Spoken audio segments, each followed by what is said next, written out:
12મો આંતરરાષ્ટ્રીય યોગ દિવસ છોટાઉદેપુર જિલ્લામાં 12મા આંતરરાષ્ટ્રીય યોગ દિવસની ઉત્સાહભેર ઉજવણી કરાઈ। પોલીસ પરેડ ગ્રાઉન્ડ ખાતે મહાનુભાવો અને નાગરિકોએ વડાપ્રધાન શ્રી તથા મુખ્યમંત્રીના જીવન પ્રસારણને નિહાળી સામૂહિક યોગ અભ્યાસ કર્યો। સ્વસ્થ નાગરિક, સમૃદ્ધ રાજ્ય અને વિકસિત રાષ્ટ્રના નવનિર્માણમાં આપણે ભાગીદાર બનીએ। સાંસદ જસુભાઈ રાઠવા। સમગ્ર વિશ્વ જ્યારે 12મો આંતરરાષ્ટ્રીય યોગ દિવસ મનાવી રહ્યું છે ત્યારે છોટાઉદેપુર જિલ્લા વહીવટીતંત્ર દ્વારા જિલ્લા કક્ષાના યોગ ઉત્સવનું ભવ્ય આયોજન કરવામાં આવ્યું હતું।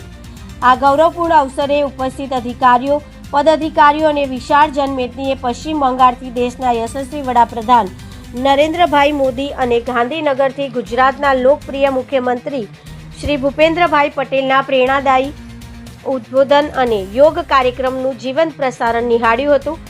આ જીવંત પ્રસારણ બાદ સમગ્ર પરેડ ગ્રાઉન્ડ યોગમય ઉર્જાથી ગુંજી ઉઠ્યું હતું અને સૌએ પ્રોટોકોલ અનુસાર સામૂહિક યોગ અભ્યાસ કર્યો હતો। 12મા આંતરરાષ્ટ્રીય યોગ દિવસની theme yoga for healthy again અંતર્ગત વધતી ઉંમર સાથે શારીરિક અને માનસિક સ્વાસ્થ્યને ઉત્તમ જાળવી રાખવા પર વિશેષ ભાર મૂકવામાં આવ્યો છે। યોગ એ માત્ર વ્યાયામ કે આસનોનો સમૂહ નથી, પરંતુ તે શરીર, મન અને ચેતનાને એક સૂત્રમાં બાંધવાની તેમજ જીવન જીવવાની સાચી કળા છે। આજના આધુનિક અને તણાવપૂર્ણ સમયમાં અનિયમિત જીવન, કર્મ અને શારીરિક પ્રવૃત્તિના ઘટાડા સામે યોગ્ય એક અમૂર્ત શસ્ત્ર સમાન છે। આ પ્રસંગે સાંસદ જસુભાઈ રાઠવાએ જણાવ્યું કે વડાપ્રધાન નરેન્દ્રભાઈ મોદીના સેવા અને સુશાસનના સફળ 12 વર્ષ પૂર્ણ થવાની સાથે જ આ 12મો આંતરરાષ્ટ્રીય યોગ દિવસ ભારત માટે અતિ વિશેષ અને ગૌરવશાળી બન્યો છે।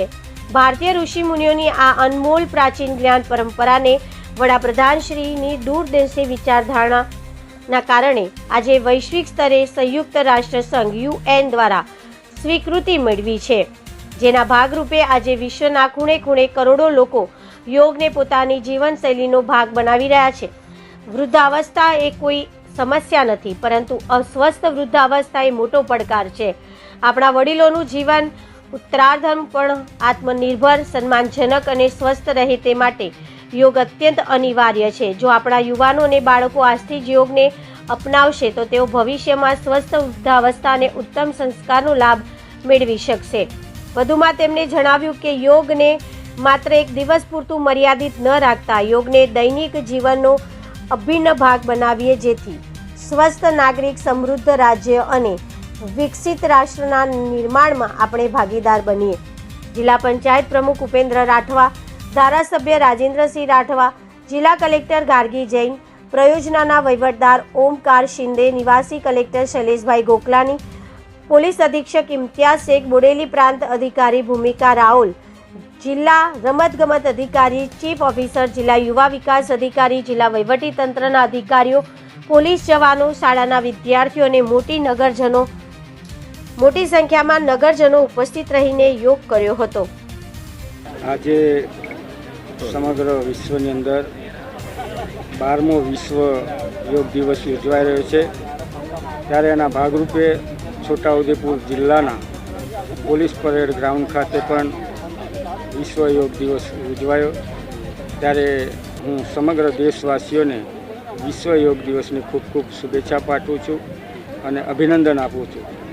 સાથે જ માન્ય પ્રધાનમંત્રી શ્રી નરેન્દ્રભાઈ મોદી સાહેબના પણ સેવા અને સુશાસનના 12 વર્ષ પૂર્ણ થયા છે અને સાથે જ આ 12મો વિશ્વ યોગ છે, ત્યારે સૌને શુભકામનાઓ પાઠવું છું।